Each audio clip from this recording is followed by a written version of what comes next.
Seguimos hoy día con nuestra serie de sermones que hemos titulado De Egipto a la Tierra Prometida. Y fíjense ustedes que hoy día llegamos al final de Éxodo.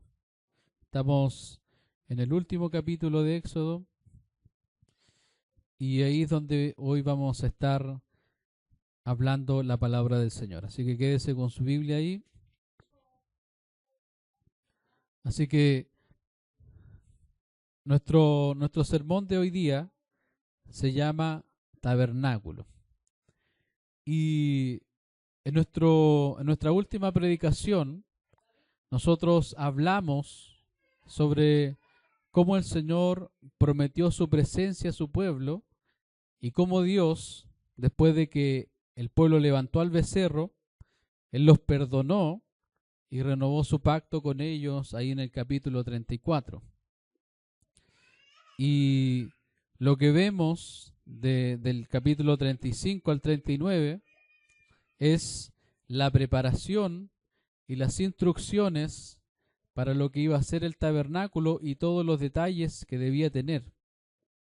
Ahí en esos capítulos vemos que el pueblo trajo ofrendas para construir el tabernáculo junto con todo el mobiliario de este.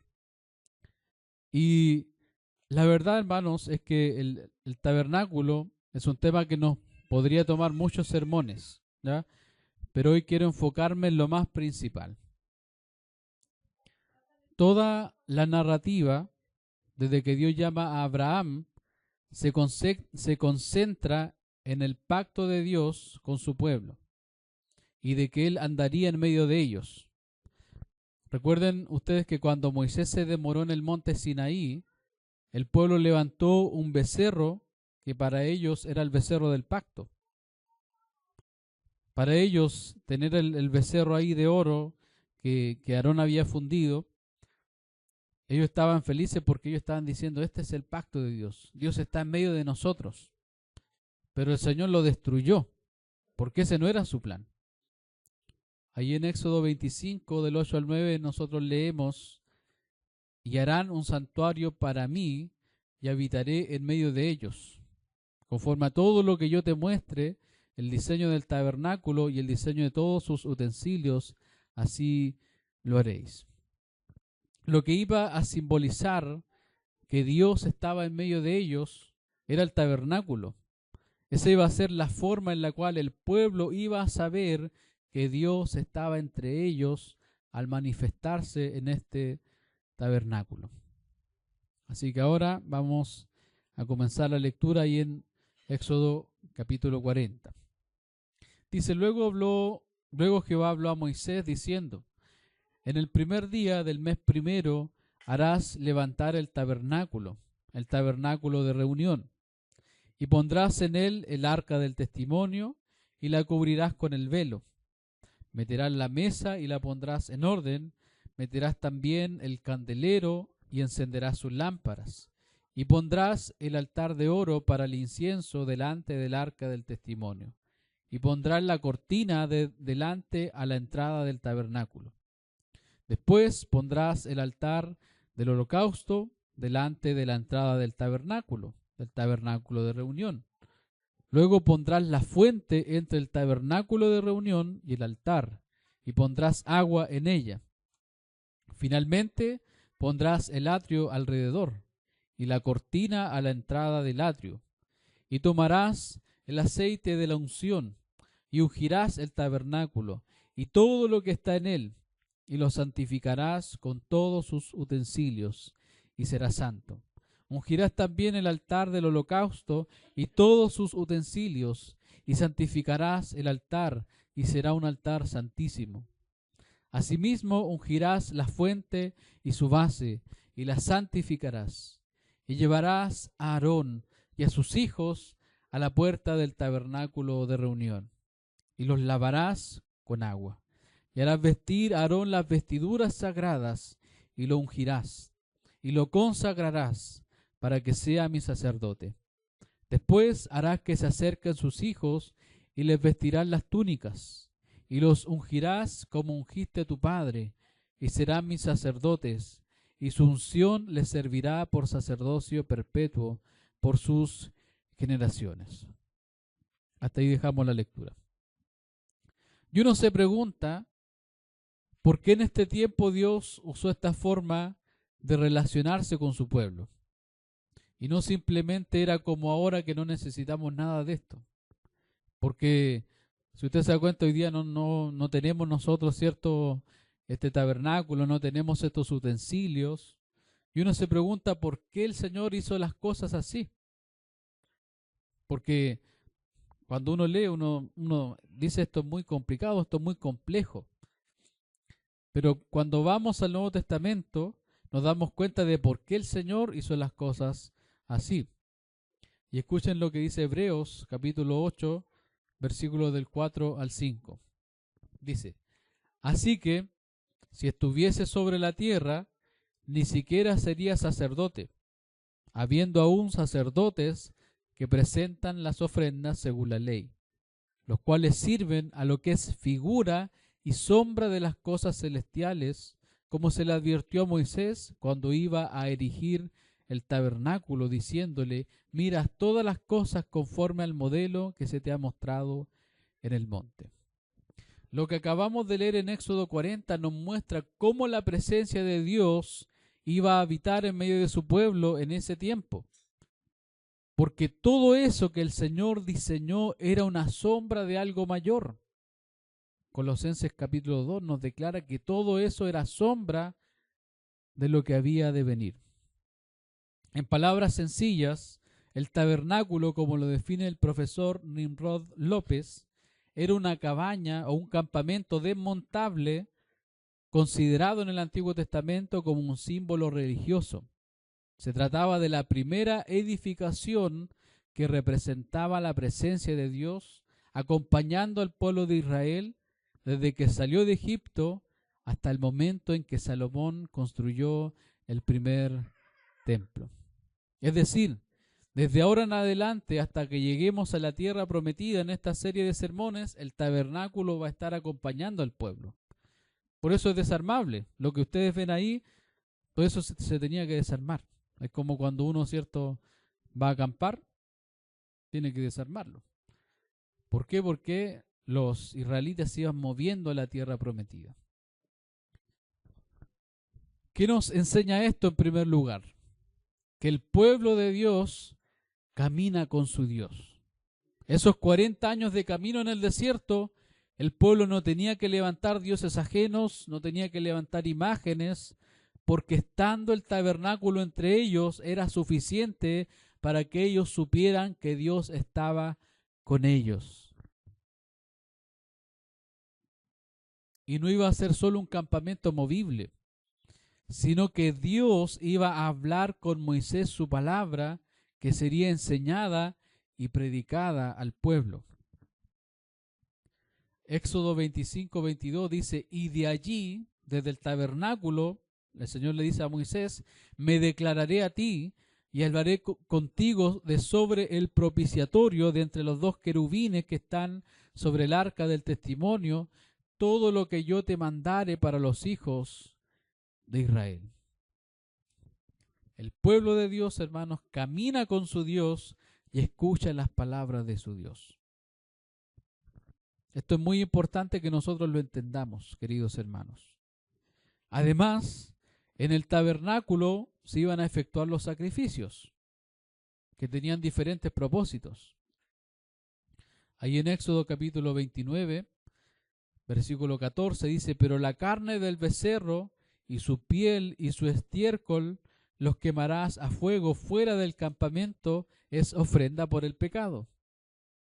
El versículo 24 dice, y lo pondrás todo en las manos de Aarón y en las manos de sus hijos, y lo mecerás como ofrenda mecida delante de Jehová.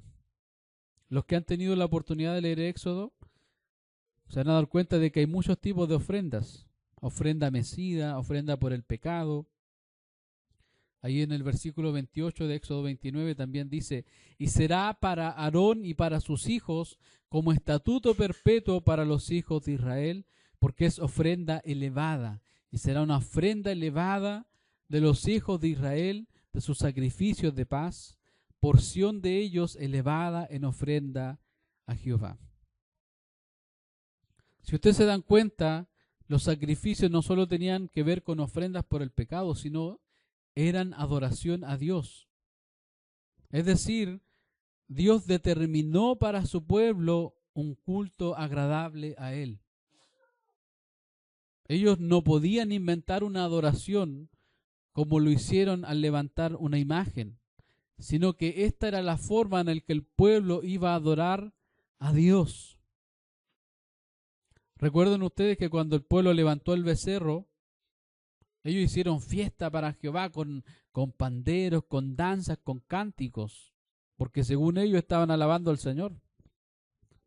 Pero el Señor lo que le estaba diciendo al levantar el tabernáculo es que el pueblo de Dios camina con su Dios, escucha las palabras de su Dios y adora a Dios de acuerdo al culto ordenado por Él. Y aquí volvemos a Éxodo 40, a nuestro texto central. Dice el verso 16, y Moisés hizo conforme a todo lo que Jehová le mandó, así lo hizo. Así, en el día primero del primer mes, en el segundo año, el tabernáculo fue erigido. Y vemos cómo de los versos 18 al 33, cada cosa es puesta en su lugar. Y Moisés dice que sacrifica holocausto y ofrenda. Y ahí te pido, hermano Javier, que puedas leer el versículo 33, por favor. Amén. Después de todo lo que había pasado el pueblo hasta ahora y después de todo el tiempo en Sinaí, ya podían avanzar de nuevo. Porque el pueblo, hermanos, no se movería un metro más sin la presencia de Dios visible entre ellos a través del tabernáculo. Y les pregunto yo a ustedes, si el Señor les dijera, anda hacia allá, pero yo no voy a ir contigo, ¿ustedes irían, sí o no? ¿No es cierto? Lo mismo estaba pasando acá. El Señor les tenía que asegurar que Él iba a ir con ellos. Y de esta forma el Señor les iba a asegurar que su presencia iría con ellos. Y todos estos materiales, hermanos, que hemos leído con lo que fue construido el tabernáculo, todas esas cosas fueron temporales, pero apuntaban a algo eterno, a algo perfecto. Aquí un diccionario bíblico dice, la mayoría de los autores cristianos tienden a estudiar el tabernáculo tipológicamente, como imagen de las realidades espirituales presentes por el Evangelio, cuyo precedente se encuentra en el Antiguo Testamento. El ritual, sacerdocio y sacrificio son tomados como tipos y profecías de la persona, sacrificio y sacerdocio de Cristo, el sumo sacerdote del nuevo pacto. Las vestiduras, utensilios, velo, sacrificio y demás, desde el punto de vista tipológico, son consideradas ordenanzas temporales destinadas a ceder su puesto al culto rendido en espíritu y en verdad, una vez que llega su cumplimiento en la vida, muerte y pasión de Cristo. Es decir, todas estas cosas que nosotros vemos son la antesala de lo que Cristo iba a hacer por nosotros. Cuando Dios diseñó el tabernáculo en el desierto, al mismo tiempo Dios en su corazón estaba viendo el cumplimiento final, pero final, de ese tabernáculo temporal. Y aquí en Apocalipsis 21:3, miren lo que dice. Y oí una gran voz del cielo que decía, he aquí el tabernáculo de Dios con los hombres, y Él morará con ellos, y ellos serán su pueblo, y Dios mismo estará con ellos como su Dios. Lo que el tabernáculo simbolizaba era esto, que Dios estaba con su pueblo. Y aquí al final de la historia, el Señor vuelve a hablar del tabernáculo porque para Él es importante, pero ya con su cumplimiento final. Por eso dice, oí una gran voz del cielo que decía, he aquí el tabernáculo de Dios con los hombres, y Él morará con ellos, y ellos serán su pueblo, y Dios mismo estará con ellos como su Dios. Quizás nos adelantamos mucho a Apocalipsis. Y la palabra utilizada ahí en el griego para tabernáculo es skene, que significa tabernáculo, tienda, enramada o morada. Y los invito a que vayan conmigo a Juan. Juan capítulo 1, versículo 14. Amén. Les pregunto yo a ustedes, mirando este versículo, ¿qué palabra creen ustedes que está relacionada a tabernáculo en este versículo que acabamos de leer? ¿Qué palabra o qué sustantivo o qué verbo creen ustedes que está relacionada a tabernáculo en Juan 1:14? ¿Tabernáculo? Habitó. Ahí está. Para nosotros, hermanos, al leerlo, quizás no tiene mayor significado de que Jesús, cierto, anduvo entre nosotros y vivió entre nosotros. Pero acuérdense de que esto no fue escrito en primer lugar para nosotros, sino que hubieron unos primeros lectores que leyeron esto. Los judíos, la iglesia primitiva que estaba viendo cómo los gentiles, cierto, estaban siendo salvados, y esto tuvo una comprensión mayor a la luz de la historia. Porque ahí el verbo habitó,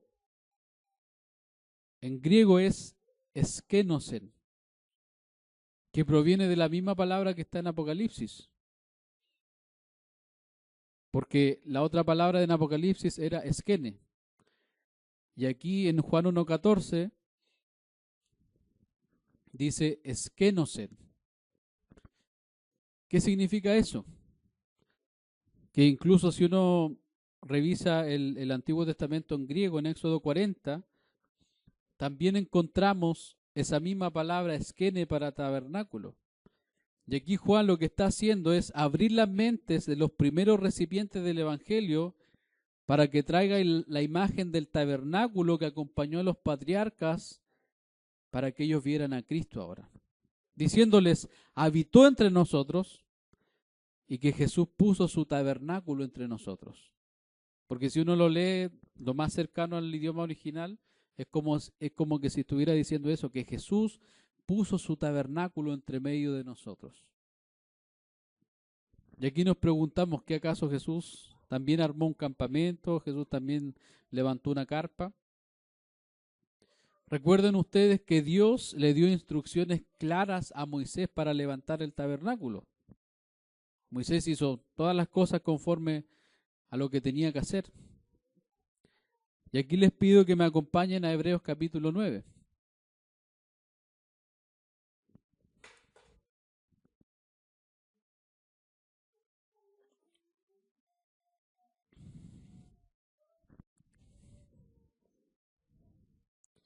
Hebreos capítulo 9. Y fíjense cómo el Señor se encarga en el Nuevo Testamento de hacer un resumen de lo que leímos. Dice, ahora bien, aún el primer pacto tenía ordenanzas de culto y un santuario terrenal, porque el tabernáculo estaba dispuesto así. La primera parte, llamada el lugar santo, estaban el candelabro, la mesa y los panes de proposición. La primera parte, el lugar santo. Dice, tras el segundo velo estaba la parte del tabernáculo llamada el lugar santísimo, el cual tenía un incensario de oro y el arca del pacto cubierta de oro por todas partes, en la que estaba una urna de oro que contenía el maná, la vara de Aarón que reverdeció y las tablas del pacto, y sobre ella los querubines de gloria que cubrían el propiciatorio, de las cuales cosas no se puede ahora hablar en detalle. Y así dispuestas estas cosas, en la primera parte del tabernáculo entran los sacerdotes continuamente para cumplir los oficios del culto. Pero en la segunda parte, solo el sumo sacerdote una vez al año, no sin sangre, la cual ofrece por sí mismo y por los pecados de ignorancia del pueblo, dando el Espíritu Santo a entender con esto que aún no se había manifestado el camino al lugar santísimo, entre tanto que la primera parte del tabernáculo estuviese en pie, lo cual es símbolo para el tiempo presente, según el cual se presentan ofrendas y sacrificios que no pueden hacer perfecto en cuanto a la conciencia al que practica ese culto, ya que consiste sólo de comidas y bebidas, de diversas abluciones y ordenanzas acerca de la carne, impuestas hasta el tiempo de reformar las cosas. Y aquí, fíjense el versículo 11 lo que nos dice. Pero estando ya presente Cristo, sumo sacerdote de los bienes venideros, por el más amplio y más perfecto tabernáculo, no hecho de manos, es decir, no de esta creación. Esto, hermanos, es tremendo. Que el Verbo se haya hecho carne y haya puesto su tabernáculo en medio de nosotros, nos indica que Jesús es el tabernáculo perfecto de Dios. Y vamos a volver a Éxodo, porque nos falta todavía leer un poquito. Los últimos versículos de Éxodo, miren lo que nos indica. Del 34 al 38. Dice así: Entonces una nube cubrió el tabernáculo de reunión, y la gloria de Jehová llenó el tabernáculo. Y no podía Moisés entrar en el tabernáculo de reunión, porque la nube estaba sobre él, y la gloria de Jehová lo llenaba. Y cuando la nube se alzaba del tabernáculo, los hijos de Israel se movían en todas sus jornadas. Fíjense ustedes, cuando la nube se alzaba del tabernáculo, los hijos de Israel se movían. Pero si la nube no se alzaba, no se movían hasta el día en que ella se alzaba. Dice, porque la nube de Jehová estaba de día sobre el tabernáculo, y el fuego estaba de noche sobre él, a vista de toda la casa de Israel en todas sus jornadas. El pueblo de Dios, luego de que el tabernáculo fue levantado, vieron la gloria de Dios por medio de la nube. Y cuando Cristo vino, el evangelista decía que vimos su gloria. Gloria como del unigénito del Padre, lleno de gracia y de verdad. Cuando uno, hermanos, piensa en la Navidad, cuando uno piensa en ese pesebre, uno puede ver ahí al tabernáculo perfecto de Dios. Y era el tabernáculo que el pueblo y que tú y yo necesitábamos. A Jesús Emmanuel, Dios con nosotros. ¿Por qué creen ustedes, hermanos, que a Jesús se le llamó Jesús Emmanuel? Porque Él es el tabernáculo perfecto de Dios con nosotros. Y es por eso que, como decíamos, el pueblo de Dios camina con su Dios, camina con Cristo. Y recuerden que el Señor les había dado el tabernáculo no solamente para que supieran que estaban caminando con Él, sino que Dios hablaba a través del tabernáculo. Y fíjense lo que dice Hebreos capítulo 1, verso 2. En estos postreros días nos ha hablado por el Hijo, a quien constituyó heredero de todo y por quien asimismo hizo el universo. El Dios que hablaba desde el tabernáculo temporal nos ha hablado por medio de Cristo, el tabernáculo perfecto, y ahora su pueblo escucha las palabras de Dios de la boca del Hijo de Dios. Y algo más, en el tabernáculo se efectuaban los sacrificios, la sangre era derramada por los pecados y el fuego ardía para Dios.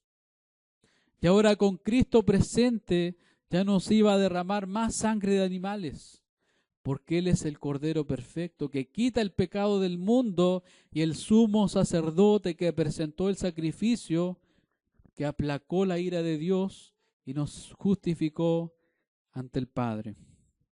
¿Están ahí en Hebreos aún? ¿O Hebreos 9? Vamos a leer en el 12.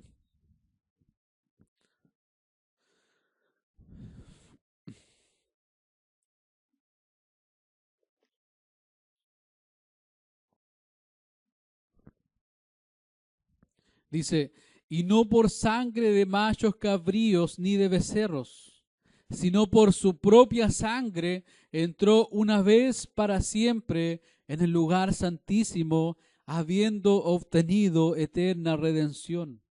Porque si la sangre de los toros y de los machos cabríos y las cenizas de la becerra rociadas a los inmundos santifican para la purificación de la carne, cuánto más la sangre de Cristo, el cual mediante el Espíritu eterno se ofreció a sí mismo sin mancha a Dios, limpiará vuestras conciencias de obras muertas para que sirváis al Dios vivo.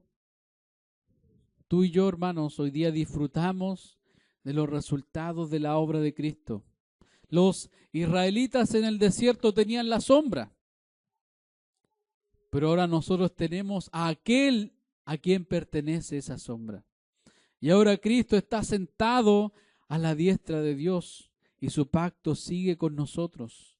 El pueblo de Dios camina con su Dios, escucha las palabras de su Dios y adora a Dios de acuerdo al culto ordenado por Él. Jesús tiene un encuentro con una mujer samaritana ahí en Juan capítulo 4. Y la mujer samaritana le habla de que hay un lugar de adoración, de algo físico. Porque durante el Antiguo Testamento vemos que los israelitas están acostumbrados, ¿cierto?, a algo físico. Tuvieron el tabernáculo, después tuvieron el templo y todo lo que el Señor les fue proveyendo en el tiempo. Y eso era muy importante para ellos. Pero el Señor le dice ahí en Juan 4:23, mas la hora viene y ahora es cuando los verdaderos adoradores adorarán al Padre en espíritu y en verdad. Porque también el Padre tales adoradores busca que le adoren. Dios es espíritu y los que le adoran en espíritu y en verdad es necesario que adoren. Jesús, hermanos, el verdadero tabernáculo, el tabernáculo perfecto de Dios, envió a su presencia a nuestros corazones. Ya no hay algo físico, ya no hay algo temporal porque ese tabernáculo se destruyó. Eso ya no existe. Pero ahora el Señor nos dice, Dios es espíritu y los que le adoran en espíritu y en verdad es necesario que adoren. ¿Qué significa esto? Significa que podemos hacer lo que nosotros queramos porque no hay una nube ahí. Significa que podemos nosotros ir a donde nosotros queramos porque no hay una nube, un fuego que veamos. Claro que no, ¿cierto? El pacto sigue siendo el mismo, hermanos. Nosotros caminamos con Dios. Eso significa que no podemos hacer nuestra voluntad. El pueblo no se movía sin que el Señor le decía. Tú y yo tampoco tenemos que movernos si el Señor no nos dice. ¿Y a dónde debemos movernos siempre? Hacia su gloria, hacia su voluntad. Ese es el camino que debemos seguir. El pueblo, hermanos, caminaba con Dios y escuchaba las palabras de su Dios. Que el Señor haya enviado su presencia en nuestras vidas, que el Señor haya hecho correr ríos de agua viva en nosotros, al darnos su espíritu, al darnos su presencia personal en nuestros corazones, nos indica que constantemente debemos escuchar la palabra de Dios. Y el Señor mismo, hermanos, fíjense cómo el Señor obra, porque el Señor nos recuerda su palabra todos los días. De repente, en los momentos cuando somos tentados, viene su palabra a nuestro corazón.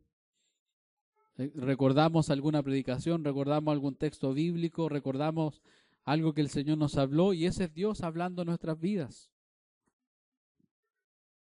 Y eso nos lleva, hermanos, a adorarle a Dios. Y como decía aquí, el último versículo que leímos, ahí en Hebreos 9:14, dice que Él limpiará vuestras conciencias de obras muertas. ¿Sabes para qué?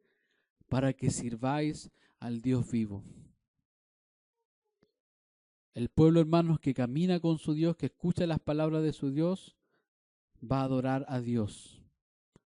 ¿Y qué es adorar a Dios?